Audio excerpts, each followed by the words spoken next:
Also tonight over the weekend during a town hall in Berlin in Germany, former President Barack Obama said he was concerned that progressives are risking going after each other in a brutal primary in what he called a, quote, circular firing squad. But the Democratic Party, well, it was not his favorite topic. According to the Washington Examiner, Obama referred to himself almost 400 times during this one speech. Here are just a few examples, but for the benefit of time, we can't give up the whole show to him referring to him. Take a look. Probably the biggest impact I could have, I was also convinced of, there's only one of me, and I believe I could not have been. I'm not here to support any political party.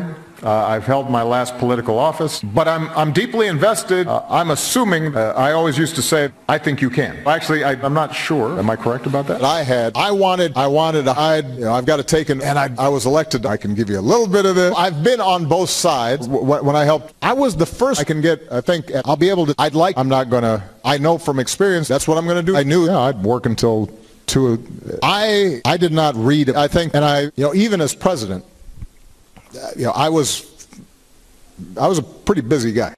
Remember Toby Keith, all about me, all about I, all about number one, oh my, me, my, what I think, what I know, what I want, what I don't want to see. I like talking about you usually. Every once in a while. I won't talk about me. Here's a reaction. The host of Newt's World Podcast, former Speaker of the House, Fox News contributor Newt Gingrich. Mr. Speaker, good to see you. I want to start with, I see you smiling. I want to start with this party. I won't go through the list I gave Kevin McCarthy.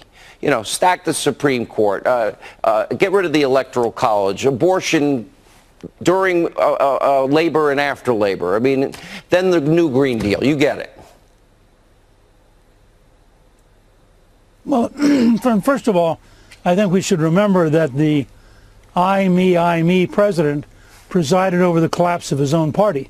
They lost more state legislative seats, governorships, control of the U.S. House, control of the Senate.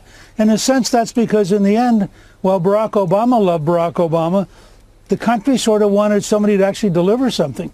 And so literally, he presided over the biggest collapse in the Democratic Party in modern times. But because of the news media, of course, you'd never quite know that. I think the most revealing thing is what's happening on this whole idea of reparations. And I think we should take it seriously in a very positive way of allowing the Democrats to explain exactly who would get reparations. How would you determine? How far back would you go? Would Elizabeth Warren be eligible for 1,372nd part? If you think about it, you have to have somebody who is virtually out of touch with reality to believe that in this extraordinarily complex society, which continues to this day to get mass migration from all over the world, legal migration, by the way, that you could somehow reach out magically and figure out who to give reparations to. This is a perfect Al Sharpton, utterly phony issue, but it tells you the decay of the Democratic Party, that he now has presidential candidates thrilled to go see him to tell him that they would sign a bill that's crazy. Let me ask you, you see what's happening at the border. One of the reasons I believe it's happening at this time, at this level, is because they know if they get in the country, once they're here, they're not getting thrown out. And we had a court ruling earlier tonight. But also, it's interesting, while everybody's been arguing about the border, the president's been repairing and building the wall, and they weren't able to override his veto. The Defense Department has already allocated and identified $9 billion to complete the wall. And I think the people coming know that this is probably their last shot. Oh, I think that's part of it. I think the other part, though, you touched on a minute ago. The president ought to give a speech in which he goes through every single federal court decision that has crippled the U.S. government in dealing with immigration, and then he should announce that on behalf of fairness, we're going to open up centers next to each of those judges' personal homes, and we'll be glad to ship as many people who are here illegally as they would like.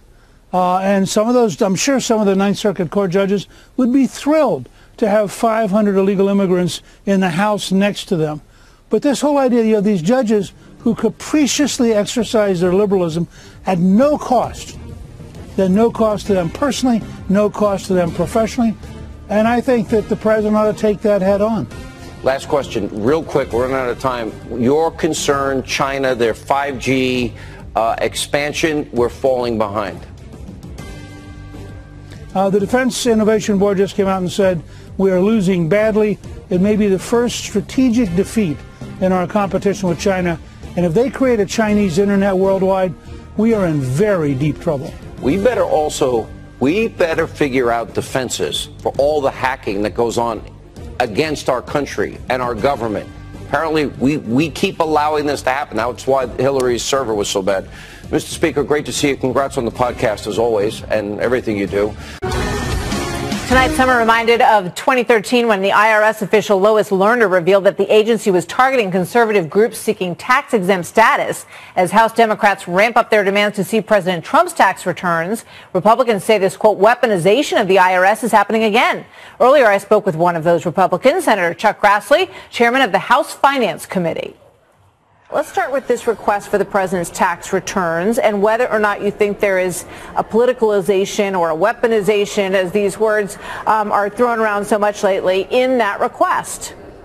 Absolutely. LBJ, Nixon used IRS against their political enemies. That's why in 1976 we passed a law saying that your tax returns are private. You can't show them to anybody else. So I see this as an illegitimate use of the tax returns. It's very legitimate to use them for legislative purposes. I have sometimes seen people's tax returns with the name redacted, so you don't know who it is, but in the pursuit of maybe closing a loophole or something like that, you need information to write legislation. This isn't what the House is about. This is about politicizing Trump and going after him, and that's entirely wrong. It's a misuse of congressional oversight. It's a misuse of the chairman, and I'm a chairman that can ask for it to use it. What do you say, Senator, though, to those who say, you know, every president going back to Richard Nixon has released their tax returns? We know the president said during the 2016 election cycle that he would, and then he did not. And do you believe that someone is under audit for this many years? And if so, I mean, if the IRS has been auditing him for all these years, I guess there's also a conclusion that you could draw from that, that apparently they haven't found anything, or I would imagine they would have gone after him.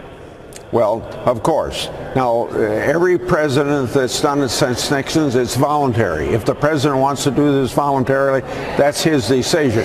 But remember, this was an issue in the election of 2016. It didn't keep him from being elected because he didn't release his tax returns, and he hasn't done it since. He says when they are released, he wants it to be fully audited so that he knows what the tax that he files, they're right or wrong. And so consequently, it's up to him. But you can't use the power of being chairman of a committee. I don't feel I can to politicize the same way Nixon did, to go after his political enemies, and they obviously consider Trump a political enemy. All right, let me ask you about a letter that you sent to the Attorney General, William Barr, about concerns that you had over emails that were part of the Mueller investigation. What are the concerns that you have with regard to some of the people who were investigated, and what are you digging for here? What are you hoping that you're going to learn through this process of this letter to Bill Barr? Well, here's where we are on that, and I gave a speech on this just lately on the Senate floor.